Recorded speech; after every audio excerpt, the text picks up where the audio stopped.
Yo les gars, c'est Mathis Football, on se retrouve aujourd'hui pour une toute nouvelle vidéo. Le premier débrief de cette année 2025, on reprend la saison du côté de l'Orange Vélodrome face au 17e de Ligue 1 McDonald's. Victoire 5 buts à 1 des Marseillais dans un Vélodrome avec 63 000 spectateurs qui étaient vraiment à son comble. Comme d'habitude les mecs, si la vidéo vous plaît, le petit like, l'abonnement, le commentaire, le partage, ça fait toujours extrêmement plaisir. Et on repart pour le petit débrief. Le premier de l'année, on est le 5 janvier, donc le retour de l'OM dans notre petite Ligue 1. L'OM qui vient de coller une manita au Havre, 5 buts à 1, avec des buts de Rongier, Nadir, Mopé, Eliwahi, Ulysse Garcia. Et on a encaissé un but de le grand, l'unique André Layou, légende de l'OM. Un OM qui a été conquérant, un OM qui a été sûr de ses forces, un OM qui a vite plié le match et qui a pu faire rentrer beaucoup de joueurs, notamment Wai qui a eu une demi-heure, Bakola également, Nadir qui a été buteur. Franchement, Rongier, les mecs qui met une frappe de loin, je savais même pas que c'était possible en dehors de la surface. Bilal Nadir buteur, double passe décisive de Quentin Merlin, Mopé qui régale. En termes de statistiques, bon, Le Havre, ils n'ont pas existé, hein. C'est un peu une sortie manquée qui donne le but à André Ayou, voilà, de la part de Jérôme Rouli. On est sur du 3 expected goal, 15 tirs, 9 cadrés, 4 tirs, un seul cadré pour Le Havre. L'OM a vraiment dominé dans tous les compartiments du jeu, on est quasi à 1000 passes. C'est... on a été au-dessus partout, hein. Au niveau des compos d'équipe, donc Rouli bien évidemment qui va encaisser son seul tir cadré. Donc ça lui donne une note de 6.3 parce que forcément le seul tir cadré il l'a pris. La défense centrale, Cornelius Balerdi Murillo a été impeccable. Gros match de Balerdi ce soir. Voilà, on commence vraiment à revoir un Balerdi qui commence à monter step par step, qui commence à reprendre pas mal de force. Cornelius pour un retour pareil, franchement pas mal, un retour de blessure. Bon, il n'a pas non plus été inquiété très souvent, mais dans les sorties de balles ça a été propre, balle au pied c'est propre, dans les interventions c'est propre. Que demander de mieux? Amir Murillo qui était un mec qui devait limite partir cet hiver et qui finalement par sa polyvalence en tant que latéral, défenseur central capable de s'adapter, va rester, si j'ai bien compris tout ce qui va se passer. Sa capacité à s'adapter a beaucoup plu à Roberto De Zerbi, donc il devrait rester à l'OM. Quentin Merlin, double passeur décisif. Encore une fois, un gros match de sa part ce soir. J'espère juste qu'il s'est pas fait mal en fin de match, après avoir été remplacé par Ulises Garcia. Rongier 8.4, voilà, depuis qu'il est revenu de façon dans cette équipe. C'est là où les bons résultats ont commencé à s'enchaîner. Buteur à l'extérieur de la surface, comme je l'ai dit, je savais même pas qu'il en était capable. Puis voilà, il est capable d'équilibrer tout simplement l'attaque et la défense. Capable d'équilibrer tout ça, donc rien à dire. Chapeau, monsieur Rongier.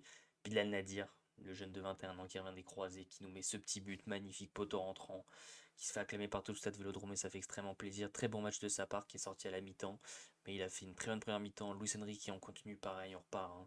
On prend les mêmes et on recommence, j'ai envie de dire. Auteur d'un bon match encore une fois ce soir. Et le trio qu'on commence à connaître, hein, qui commence à enchaîner pas mal.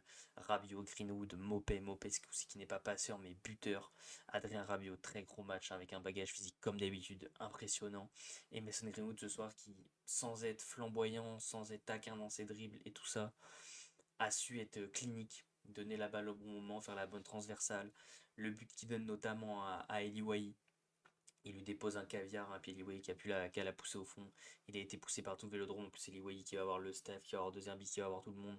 C'est mérité, ça fait plaisir à tout le monde. Nimopé qui lui aussi est buteur en plus, donc que demander de plus, j'ai envie de dire. Du côté des entrants, bon, Ismaël Koné, c'est toujours un peu timide, je trouve. Ses entrées sont toujours un peu compliquées. Eliway, il est rentré pareil, on en attend encore un peu plus, un dos au jeu, surtout.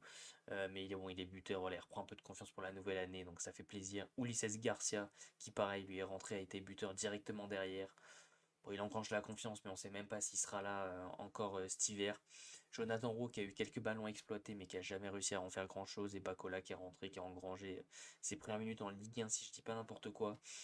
Du côté du Havre, ça a été très compliqué. Desmas qui a vécu un match catastrophique, même si je pense qu'il y a beaucoup de moments où il peut faire beaucoup mieux, notamment sur le but d'Eliwa, où il peut sortir sur la passe de Greenwood. La défense, bon, Pembele, hein, Youté, Kino et Loris, ça a été aux abois, j'ai envie de dire. Le milieu de terrain s'est fait manger. Il n'y a pas eu de phase de domination ou quoi que ce soit. C'est vraiment de A à Z. Le Havre s'est fait détruire. La seule bonne chose, voilà, ça a été André Ayou qui est buteur à la fin. Voilà, qui laisse couler la petite larme, qui est buteur face à son ancien club et qui est acclamé par tout le stade. Sinon, il n'y a pas grand chose à retenir du côté du Havre. L'OM, par contre, de son côté, qui recolle un peu au Paris Saint-Germain, donc il revient à 7 points du Paris Saint-Germain, qui s'éloigne de Monaco en prenant 3 points d'avance et en prenant 5 sur Lille et Lyon. Donc très très belle affaire de l'OM. Et le Havre, par contre, qui continue de tout simplement continuer à descendre dans les sphères de la Ligue 1, accompagné de Nantes et Montpellier. Ça va être très compliqué pour le Havre, on a vu beaucoup de manques ce soir. Donc on verra comment ça se passe de leur côté, mais c'est très compliqué pour eux. On verra ce qui se passera au fur et à mesure de la saison. En tout cas, les mecs, c'est tout pour ce petit débrief. Comme d'habitude, le petit like pour le référencement, ça fait toujours extrêmement plaisir. N'oubliez pas également de vous abonner en activant la cloche des notifications pour ne rien louper sur la chaîne YouTube. À commenter en donnant vos tops et vos flops de cette rencontre. Moi, du côté de l'Olympique de Marseille, je mettrai pas mal de monde. Je pense qu'Ayman Greenwood qui a fait un très très bon match. Valentin Rongier également. Je pense que ça a un peu été les deux hommes forts là en tête qui me viennent. Bilal Nadir aussi, mention honorable, j'ai envie de dire, parce qu'il a fait une super première mi-temps. Et puis du côté du Havre, hein, à part André Ayew qui a été buteur, pas grand monde. Je vous invite aussi à me suivre sur tous mes réseaux sociaux qui sont dans la description, les mecs. Tout est en dessous, vous avez juste à aller cliquer. Comme d'habitude, on continue de supporter le plus grand club de France, l'Olympique de Marseille. Sur ce, c'était Mathis Football. Ciao l'équipe.